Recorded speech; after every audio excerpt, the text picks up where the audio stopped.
అందరికీ నమస్తే. మనం ఆంధ్రప్రదేశ్ రాష్ట్రంలో కొన్ని రోజులుగా చూస్తూ ఉంటే పీపీపీ పైన ఒక దుష్ప్రచారం అనేది చేస్తూ ఉన్నారు.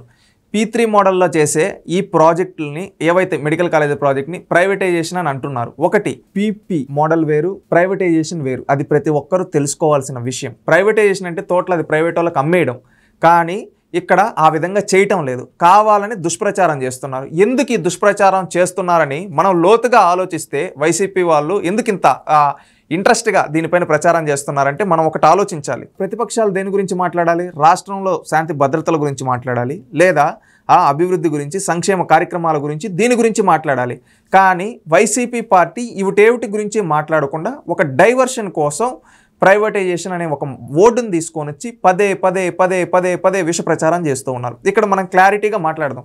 సంక్షేమ పథకాల గురించి మాట్లాడే దమ్ము ఈ వైసీపీ పార్టీకి లేదు. ఎందుకంటే గతంలో అమ్మ ఒడి అని దాన్ని అర్ధఒడి చేస్తే, నేడు చంద్రబాబు నాయుడు గారు తల్లికి వందనం అని చెప్పి ఇంట్లో ఎంతమంది పిల్లలు ఉంటే అంతమంది పిల్లలకి తల్లికి వందనం ఇస్తున్నారు. దీనిపైన వైసీపీ వాళ్ళు మాట్లాడలేరు. గతంలో వీళ్ళు అన్నదాత సుఖీభవ 15,000 అని చెప్పి కేవలం 7,000 ఇచ్చి మిగతాది ఎగనామం పెట్టారు. కానీ ఈరోజు చంద్రబాబు నాయుడు గారు ఒక్క విడతలోనే 7,000 రూపాయలు వేయడం జరిగింది. అదేవిధంగా 20,000 ఇస్తామన్నమాట కట్టుబడి ఉన్నారు. దీన్ని గురించి ప్రశ్నించలేరు ఎవరు? ఈ వైసీపీ వాళ్ళు. మనం చూసుకుంటే ఈ తల్లికి వందనమైన, అదేవిధంగా అన్నదాత సుఖీభవ గతంలో ఉన్న లబ్ధిదారుల కంటే ఇప్పుడు లబ్ధిదారులు పెరిగారు. అందుకని ఈ వైసీపీ పార్టీ దీని గురించి మాట్లాడలేదు. అదేవిధంగా మత్స్యకార భరోసా, మత్స్యకారుల సేవలు అనే కార్యక్రమంతో చంద్రబాబు నాయుడు గారు గతంలో జగన్మోహన్ రెడ్డి ఇచ్చిన దానికంటే డబ్బులు ఇవ్వడం జరిగింది. దీని గురించి వైసీపీ మాట్లాడలేదు. అదేవిధంగా ఆటో డ్రైవర్ల సేవలు గతంలో జగన్ ఇచ్చిన దానికన్నా రెట్టింపు ఇవ్వడం జరిగింది. దీని గురించి వైసీపీ వాళ్ళు మాట్లాడలేరు. ఈ విధంగా చూసుకుంటూ పోతే ఇవి మాత్రమే కాకుండా గతంలో వీళ్ళు మధ్యాహ్న భోజనం పథకాన్ని స్కాములు చేసి పెట్టేస్తే ఈరోజు క్వాలిటీ బియ్యంతో మధ్యాహ్న భోజనం డొక్కా సీతమ్మ పేరు పెట్టి ఈరోజు భోజనం పెడుతూ ఉన్నారు. క్వాలిటీ ఫుడ్ అందిస్తూ ఉన్నారు. అదేవిధంగా ఈరోజు పాఠశాలల్లో పిల్లలేసుకునే బట్టలు కావచ్చు రాజకీయ రంగులు లేకుండా పాఠశాలలో రాజకీయాలకు అతీతంగా మహానుభావుల పేర్లు పెట్టి రన్ చేస్తూ ఉన్నారు. దీని గురించి వైసీపీ నాయకులు మాట్లాడలేరు. ఎందుకంటే ఇక్కడంతా మంచి జరుగుతుంది కాబట్టి వీటిని ప్రశ్నించలేరు కనుక వీటన్నిటిని డైవర్షన్ చేయడం కోసం ఈ ప్రైవేటీకరణ అనే విధానాన్ని దీన్ని ప్రచారంలోకి తీసుకొని వచ్చారు. ఇది మాత్రమే కాకుండా కంపెనీల గురించి, అభివృద్ధి గురించి మాట్లాడాలి. దీని గురించి వైసీపీ వాళ్ళు మాట్లాడలేరు. ఎందుకంటే గతంలో వీళ్ళు కంపెనీలను తరింగొట్టారు. గతంలో వీళ్ళ ఐటీ మంత్రి కోడి గుడ్డు పెట్టింది, లేదా నాకు చలిగా ఉంది, ఇలాంటి మాటలు మాట్లాడేవాడు. రాష్ట్రం నుంచి పరిశ్రమల్ని కమిషన్ల కోసం తరింగొట్టారు. కానీ నేడు కూటమి ప్రభుత్వం వచ్చిన తర్వాత చంద్రబాబు నాయుడు గారు, నారా లోకేష్ గారు కలిసి ప్రపంచ స్థాయి కంపెనీలు తీసుకొని వస్తున్నారు. ఈరోజు మనం గూగుల్ అని మాట్లాడుకుంటే ఏదన్నా అంటే గూగుల్ అలాంటి గూగుల్ని మన వైజాగ్కి తీసుకొని వస్తున్నారు. అదేవిధంగా మన వైజాగ్లో TCS లాంటిది, అదేవిధంగా ఎసెంచర్, కాగ్నిజెంట్ ఇలాంటి కంపెనీలు తీసుకొని వస్తున్నారు. ఇవి మాత్రమే కాకుండా రిలయన్స్ బయో ప్లాంట్స్, అదేవిధంగా ఒక డ్రోన్ సిటీ, ఒక స్పేస్ సిటీ, ఈ విధంగా తీసుకొని వచ్చి పరిశ్రమలు తీసుకొని వచ్చి ఒక్కొక్క జిల్లాని ఒక్కొక్క హబ్గా తయారు చేయాలని ఒక లక్ష్యం పెట్టుకొని ఈరోజు ఎలక్ట్రానిక్, ఆటోమొబైల్, అదేవిధంగా IT ఈ విధంగా చేయాలని ఒక దూరదృష్టి పెట్టుకొని హబ్స్గా చేయాలని ముందుకెళ్తూ ఉంటే ఈ వైసీపీ వాళ్ళు వీటి గురించి మాట్లాడలేరు. అందుకని వీటన్నిటిని డైవర్షన్ చేయడం కోసం ప్రైవేటీకరణ అనే ఒక విధానాన్ని వాళ్ళు ప్రచారంలోకి తీసుకొని వచ్చారు. ఇవి మాత్రమే కాకుండా సంస్కరణలు మనం చూసాం. గతంలో వైసీపీ వాళ్ళు తీసుకొని వచ్చిన పాలసీలతో రాష్ట్రం నుంచి అన్ని వెళ్ళిపోయి రాష్ట్రం సర్వనాశనం అయిపోతే ఈరోజు ఆ పాలసీలన్నింటినీ సరిదిద్ది కొత్త పాలసీలు తీసుకొని వచ్చి రాష్ట్రాన్ని పునర్నిర్మించాలనే ఆలోచనతో ఈరోజు ముందుకెళ్తూ ఉంటే ఆ కొత్త పాలసీల వల్ల ఈరోజు రాష్ట్రానికి మేలు జరుగుతూ ఉంది. వీటి గురించి వైసీపీ నాయకులు మాట్లాడలేరు. వీటన్నిటిని, ఈ అభివృద్ధి, సంక్షేమం, సంస్కరణల్ని గురించి మాట్లాడలేక ఈరోజు వీటన్నిటిని డైవర్షన్ చేయడం కోసం ప్రైవేటీకరణ అనే ఒక విష ప్రచారాన్ని ఈరోజు వైసీపీ నాయకులు ప్రచారం చేస్తూ ఉన్నారు. ఇది ప్రతి ఒక్కరూ గమనించాలి. ఆంధ్రప్రదేశ్ రాష్ట్రంలో ఉండేవాళ్ళు ఎందుకు గమనించాలంటే ఇదేం వీళ్ళు ఫస్ట్ టైం కాదు ఈ విష ప్రచారాలు చేయడం. ఈరోజు పీపీపీ మోడల్లో మెడికల్ కాలేజీలు పూర్తయితే చంద్రబాబు నాయుడు గారికి మంచి పేరు వచ్చేస్తుంది కనుక దీన్ని అడ్డుకోవడం కోసం విష ప్రచారాలు చేస్తున్నారు. కొన్ని ఉదాహరణలు చెప్తాను. వీళ్ళు గతంలో చేసిన విష ప్రచారాలు, గతంలో అమరావతిని ఏమన్నారు? కమరావతి అన్నారు. ఇది ఒక వర్గానికి సంబంధించిందన్నారు. ఇది ఒక కులానికి సంబంధించిందని ఈ విధంగా చెప్పి ఇది మునిగిపోతూ ఉందని ఈ విధంగా విష ప్రచారం చేశారు. ఆంధ్రప్రదేశ్ రాష్ట్ర ప్రజలారా గుర్తు తెచ్చుకోండి. కానీ ఆ తర్వాత వీళ్ళు వచ్చిన తర్వాత దాంట్లో ముఖ్యంగా చూస్తే అత్యధికంగా దళిత నియోజకవర్గం ఉంది అదే అమరావతిలో. ఇక్కడ మనం చూసుకుంటే అక్కడ అత్యధికంగా దళితులు ఉన్నారు, బీసీలు ఉన్నారు, అదేవిధంగా ఎస్టీలు ఉన్నారు, మైనారిటీలు ఉన్నారు. కానీ వానాడు విష ప్రచారం ఏం చేశారు? కమరావతి అని విష ప్రచారం చేశారు ఈ వైసీపీ వాళ్ళు. తీరా వీళ్ళు అధికారంలోకి వచ్చిన తర్వాత వైసీపీ వాళ్ళు రాజధాని లేకుండా 5 ఏళ్ళు రాష్ట్రాన్ని నిర్వీర్యం చేశారు. 3 రాజధానుల పేట 3 ముక్కలాడారు. అమరావతిని గాలి కొదిలేశారు. అమరావతి పైన విష ప్రచారం చేసి దీనివల్ల నష్టపోయింది ఎవరు? ఆంధ్ర రాష్ట్ర ప్రజలు. అదేవిధంగా పోలవరం ప్రాజెక్టు పైన పోలవరంని ఏటీఎంగా చేసుకుంటున్నారు, పోలవరం ఇది చేసుకుంటున్నారని ఆ రోజు వైసీపీ నాయకులు 2014 నుంచి 19 వరకు విష ప్రచారాలు చేశారు. తీరా చూస్తే వీళ్ళు వచ్చిన తర్వాత రివర్స్ టెండరింగ్ అని చేసి పోలవరాన్ని నాశనం, ఎప్పుడో పూర్తవలసిన పోలవరాన్ని ఈ రోజుకి కూడా పూర్తి కాకుండా పోవడానికి కారణం వైసీపీ వాళ్ళు. దీనిపైన విష ప్రచారం చేశారు. ఇవి రెండు కాకుండా ముఖ్యంగా ఇంకొకటి పింక్ డైమండ్. వెంకటేశ్వర స్వామి దగ్గర పింక్ డైమండ్ ఉంది, అది చంద్రబాబు నాయుడు గారు ఎత్తుకొని వెళ్ళిపోయారు అని చెప్పి విష ప్రచారం చేశారు. ఎవరు? ఈ వైసీపీ నాయకులు. గుర్తు తెచ్చుకోండి. తీరా వీళ్ళు అధికారంలోకి వచ్చిన తర్వాత ఎక్కడ పింక్ డైమండ్ నిరూపించిన అసలు పింక్ డైమండే లేదని చెప్పారు. అంటే ఇక్కడ విష ప్రచారం.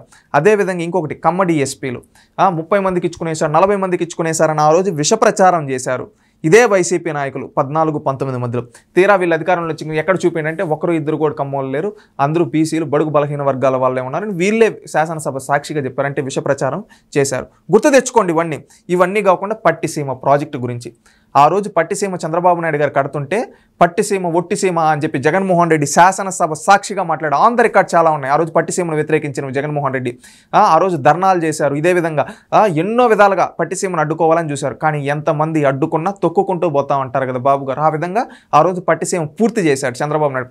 పట్టిసీమ పూర్తి అయిపోయిన తర్వాత నీళ్ళు వస్తే ఆ రోజు ఏమన్నారు తెలుసా? ఇదే వైసీపీ పేటీఎం బ్యాచ్, అది రాజశేఖర్ రెడ్డి పుణ్యం. అంటే పట్టిసీమ కడతా ఉన్నప్పుడు అడ్డుకున్నారు ఈ వైసీపీ వాళ్ళు. పూర్తయిన తర్వాత రాజశేఖర్ రెడ్డి క్రెడిట్ ఇవ్వాలని చూశారు ఈ దొంగలు.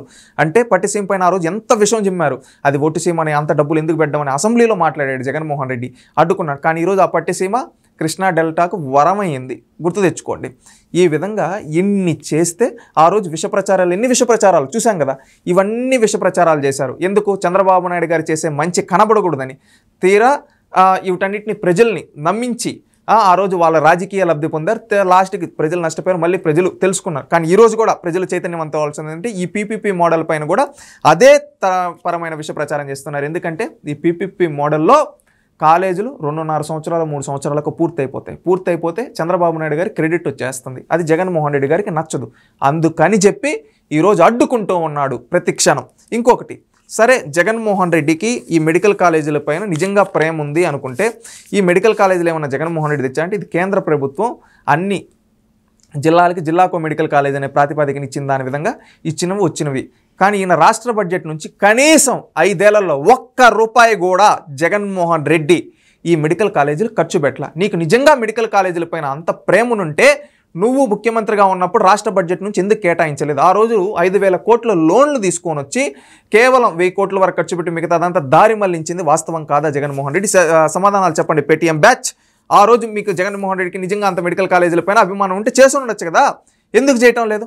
మళ్ళీ ఇంకొకటి, ఈరోజు ప్రజలందరూ చూసేశారు జగన్మోహన్ రెడ్డి కట్టిన మెడికల్ కాలేజీలు ఎలా ఉన్నాయి. జగన్మోహన్ రెడ్డి కట్టిన మెడికల్ కాలేజీలు ఎట్టున్నాయి? చుట్టూ ఒక గోడ ఉంటుంది, మధ్యలో ఏముండదు. అంటే కొన్ని దగ్గరలో అయితే పిల్లర్లు వదిలేసి ఉన్నారు మెడికల్ కానీ వీళ్ళు ఏం ప్రచారం చేసుకున్నారు? 17 మెడికల్ కాలేజీలు జగన్మోహన్ రెడ్డి కట్టేశాడు అని చెప్పి వీళ్ళు ప్రచారం చేసుకుంటూ ఉన్నారు. గుర్తుందా? కానీ తీరా చూస్తే ఈరోజు ఏమీ లేదు. ఇది ప్రజలందరూ గమనిస్తూ ఉన్నారు. ప్రజలందరూ గమనించి ఇప్పుడు చంద్రబాబు నాయుడు గారు పీపీపీ మోడల్ని క్విక్గా కంప్లీట్ చేయడానికి ఒక ముందస్తు అడిగేశారు. దీని ద్వారా ఏంటంటే ముందుగా కంప్లీట్ అయిపోతాయి. మెడికల్ కంప్లీట్ అయిపోతే చంద్రబాబు నాయుడు గారికి మంచి పేరు వచ్చేస్తుంది.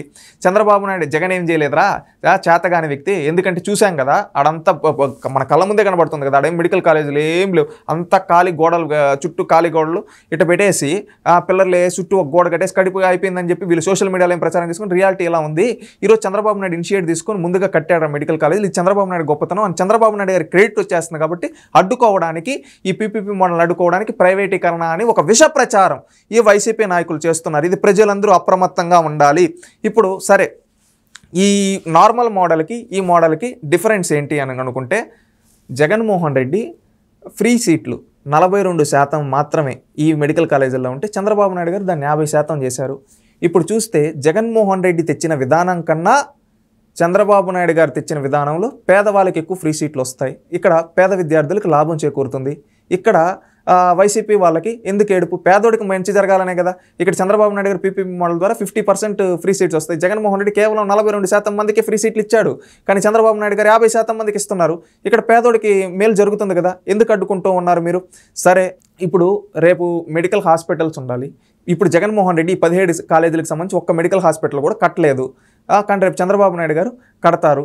కట్టిన తర్వాత దాంట్లో ఎంతోమంది 2.5-3 ఏళ్ళకి పూర్తయిపోతే దాదాపు లక్షల మంది అక్కడ ఉచితంగా వైద్యం చేయించుకుంటారు. దీనిపైన మీరు సపోర్ట్ చేయాలి కదా, ఎందుకు అడ్డుకుంటూ ఉన్నారు? దీనికి సమాధానం చెప్పండి. ఇంకొకటి, గతంలో మీరు యూనివర్సల్ హెల్త్ పాలసీ అనేది లేదు. ఇప్పుడు చంద్రబాబు నాయుడు గారు తీసుకొచ్చిన యూనివర్సల్ హెల్త్ పాలసీ వల్ల ఏ హాస్పిటల్, ఇప్పుడు ఈ పీపీపీ హాస్పిటల్స్లో ఏ హాస్పిటల్ అయినా 25 లక్షల వరకు ఉచితం, ఎక్కడైనా వాళ్ళు వెళ్ళి చేసుకోవచ్చు. దీనివల్ల పేదోడికి మంచి జరుగుతుంది కదా, మీరు ఎందుకు అడ్డుకుంటూ ఉన్నారు? ఇప్పుడు ఇదంతా ఒక ఎత్తు అయితే ఆంధ్రప్రదేశ్ రాష్ట్రంలో ఉండే ప్రజలందరూ గమనించాల్సింది, కొంతమంది ఈ పీపీపీ మోడల్ పైన విష ప్రచారాలు జిమ్ముతున్నారు. వైసీపీ వాళ్ళంటే ఒకే అనుకోవచ్చు. కొంతమంది ఏంటంటే వాళ్ళు జర్నలిస్టుల, అనలిస్టుల, ఎనలిస్టుల లేకపోతే వాళ్ళు యాక్టివిస్టుల, పెయిడ్ ఆర్టిస్టుల సూటిగా అడుగుతూ ఉన్నాం. ఎందుకంటే ఈ పీపీపీ మోడల్ పైన అవగాహన లేకుండా ఏది పడితే అది మాట్లాడుతున్నారు. ఈరోజు కావాలనే ఫైనల్గా వాళ్ళు ఏడుపు ఎవరిపైన తెలియటం లేదు. పేదవాళ్ళకి ఈ పీపీపీ మోడల్ వల్ల మంచిగా జరుగుతుంది. ఎందుకంటే ఫ్రీ సీట్లు పేద విద్యార్థులకు దక్కుతాయి. వైద్య సేవల ప్రకారం తీసుకున్న బెడ్లు కావచ్చు, హాస్పిటల్లో ఓపీ కావచ్చు, ఇవన్నీ ఫ్రీ ఉన్నాయి. ఇవన్నిటి వల్ల పేదవాడికి మంచి జరుగుతుంది. కానీ వీళ్ళు ఈ పీపీపీ మోడల్ని డైవర్షన్ చేయడం కోసం కావాలని ఏవేవో కథలు చెబుతూ కొన్ని చెప్తున్నారు.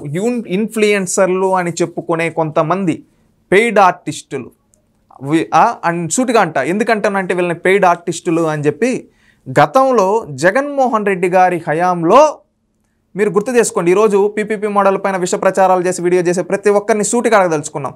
ఈరోజు మీరు పీపీపీ మోడల్ పైన చేసే మీరు, హెల్త్ సెక్టార్ గురించి చేసే మీరు, అంతా చించుకునే మీరు గతంలో ఎక్కడున్నారమ్మా, ఎక్కడున్నారయ్యా? సూటిగా అడుగుతున్నాం.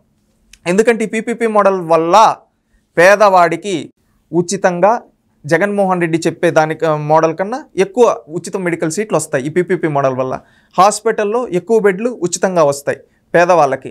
కానీ మీ ఏడుపు ఇప్పుడు ఎవరిపైన? ఎందుకు పీపీ మోడల్ అడ్డుకుంటున్నారు? గతంలో మిమ్మల్ని మేము కొన్ని సూటిగా అడగదలుచుకున్నాం. ప్రైవేట్ హాస్పిటల్కి వేల కోట్లు దోచిపెట్టినప్పుడు నాడు ఆ రోజు మీ నోర్లు ఎందుకు లేవలేదు?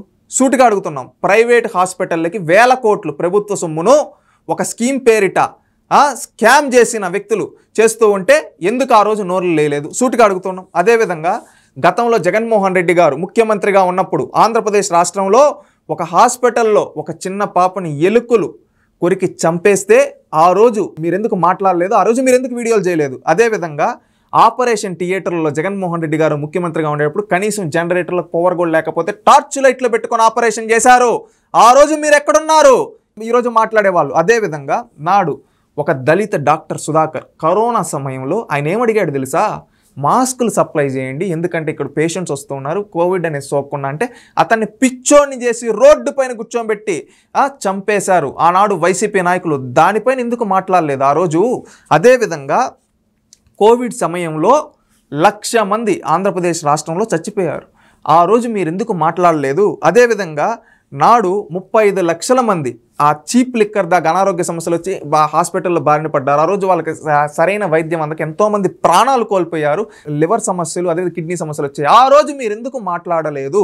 అదేవిధంగా మనం చూసుకుంటే కరోనా సమయంలో కనీసం మాస్కులు కూడా ఇవ్వలేదు జగన్మోహన్ రెడ్డి. దాని గురించి ఎందుకు మాట్లాడలేదు? ఆ రోజు కోవిడ్ అంటే అదేముందబ్బా బ్లీచింగ్ పౌడర్ అని నెగ్లిజెన్స్గా మాట్లాడినప్పుడు ఎందుకు మాట్లాడలేదు? అదేవిధంగా నాడు కరోనా సమయంలో ఆక్సిజన్ సిలిండర్లు కూడా ఇవ్వకుండా ఎంతోమంది ప్రాణాలు కోల్పోయారు మన రాష్ట్రంలో, ఆంధ్రప్రదేశ్ రాష్ట్రంలో. ఆనాడు కోవిడ్ ఉన్నప్పుడు ఆక్సిజన్ సిలిండర్ కూడా సప్లై చేయాల. ఆ రోజు ఎందుకు సప్లై చేయటం లేదు అని చెప్పి మీరు ఎందుకు అడగల? ఆ రోజు ఎంతోమంది లక్షల మంది పేదవాళ్ళు ప్రాణాలు కోల్పోయారు. ఆ రోజు మీరు ఎందుకు మాట్లాడలేదు? ఇవన్నీ కాకుండా కోవిడ్ సమయంలో ఒక గుండెకి బాధ కలిగించే ఒక విషయం ఏంటంటే, ఆ రోజు ఒక పిల్లవాడు చనిపోతే వాళ్ళ తండ్రి అతన్ని ఎట్లా బండి పైన ఎత్తుకొని వెళ్ళి దహన సంస్కారాలు చేశాడు. అంటే మీరు ఇక్కడ ఒక్కసారి చూడండి, ఆ రోజు కనీసం అంబులెన్స్ ఫెసిలిటీ కూడా ఆ కోవిడ్ సమయంలో కల్పించలేదు ప్రభుత్వం. ఆ రోజు ఎందుకు వీడియో చేయలేదు? ఈ విధంగా చెప్పుకుంటే నాడు జగన్మోహన్ రెడ్డి హయాంలో వైద్య వ్యవస్థ నిర్వీర్యం చేసి, వైద్య వ్యవస్థలు స్కాములు చేస్తే, ఆ రోజు మెడికల్ కాలేజీలు పక్కన పెట్టేస్తే, ఆ రోజు లోన్లు తీసుకొని వచ్చి వేల కోట్లు దారి మళ్లించేస్తే లేవని నోర్లు ఈరోజు పీపీపీ మోడల్ ద్వారా పేదవాడికి మంచి జరుగుతుంటాయంటే ఎందుకు లేస్తున్నాయి? సూటిగా అడుగుతున్నాం. మీరు పెయిడ్ ఆర్టిస్టులు కాకపోతే వీటన్నిటిపైన కూడా మాట్లాడండి. ఎందుకంటే నేను వాళ్ళ పేర్లు కూడా ఎత్తదలుచుకోలేదు, ఎందుకంటే అలాంటి క్యారెక్టర్లెస్ క్యాండిడేట్స్ గురించి నేను మాట్లాడదలుచుకోలేదు. ఎందుకంటే ఇన్ని తప్పులు ఆనాడు జగన్మోహన్ రెడ్డి చేస్తే ఆ రోజు కనీసం నోరు తెరవని పెయిడ్ ఆర్టిస్టులు ఈరోజు న్యూట్రల్ ఇన్ఫ్లుయెన్సర్స్ రూపంలో జర్నలిస్టులు అని చెప్పుకుంటూ పీపీపీ మోడల్ ద్వారా మంచి జరుగుతుంటే విషయం చెమ్ముతున్నారు. ఇలాంటి వాళ్ళని తరిమి కొట్టాల్సిన బాధ్యత ప్రతి ఒక్క ఆంధ్ర పౌరుడి పైన ఉంది. ఇవన్నీ చూడండి, మీరు ఆంధ్రప్రదేశ్ రాష్ట్ర ప్రజలు నేను అడిగేది ఒక్కసారి గమనించండి. ఇవన్నీ నాడు ఏ విధంగా అయితే విష ప్రచారాలు చేశారో, పింక్ డైమండ్ విషయంలో కావచ్చు, కమ్మ డిఎస్పీల విషయంలో కావచ్చు, అదేవిధంగా అమరావతి పైన కావచ్చు, పోలవరం పైన కావచ్చు, అదేవిధంగా ఆనాడు పట్టిసీమ పైన కావచ్చు, సేమ్ ఈరోజు అదేవిధంగా ఈ ప్రైవేటీకరణ అని చెప్పి ఒక విష ప్రచారం చేస్తున్నారు. ఒక సామెతను తెలుగులో, నిజం గడప దాటేలోపు అబద్ధం ఊరంతా తిరిగేసి వచ్చేస్తుందని, ఆ విధంగా ఈరోజు ఈ ప్రైవేటైజేషన్ అని ఒక అబద్ధాన్ని పెట్టుకొని వీళ్ళు ఊరంతా విష ప్రచారం చేస్తూ ఉన్నారు. దమ్ముంటే జగన్మోహన్ రెడ్డిని వాస్తవాలు ఒప్పుకోమనండి. ఎందుకంటే ఈరోజు అభివృద్ధి గురించి మాట్లాడలేరు, సంక్షేమం గురించి మాట్లాడలేరు, అదేవిధంగా రీఫార్మ్స్ గురించి మాట్లాడలేరు. ఎందుకంటే కూటమి ప్రభుత్వం బెస్ట్గా చేస్తూ ఉంది.